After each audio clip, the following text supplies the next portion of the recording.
ఏదైతే మొన్న అహ్మదాబాద్ విమాన ప్రమాదపు వ్యవహారంలో కొత్త మలుపులు తిరుగుతూ ఉంది. సరే, మొన్ననే డీజీసీఏ ఇదే నివేదిక ఇచ్చినటువంటి ఏఏఐబి వచ్చేటప్పటికి ఇదే ఫైనల్ రిపోర్ట్ కాదు, ఇది ప్రాథమిక రిపోర్టే, దీంతో ఎవరు అపోహలు పడద్దు, ఇంకా చాలా ఉన్నాయి అని చెప్పింది.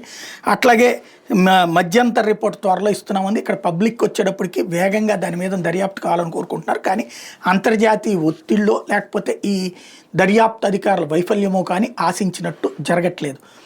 అది పక్కన పెడితే ఇప్పుడు దీని మీద తాజా నిపుణుల అంచనా ఏంటయ్యా అంటే, టాప్ ఏవియేషన్ ఎక్స్పర్ట్ చెప్తున్నది, బోయింగ్ డ్రీమ్ లైనర్ సాఫ్ట్వేరు 2 సార్లు ఫ్యూయల్ని పైలట్కి వెళ్లకుండా ఆపింది. పైలట్ ఇన్పుట్ ఆన్ చేసినప్పుడు ఆయిల్ అక్కడికి వెళ్లకుండా 2 సార్లు జరిగింది. ఇప్పటికీ ఇది 3వసారి.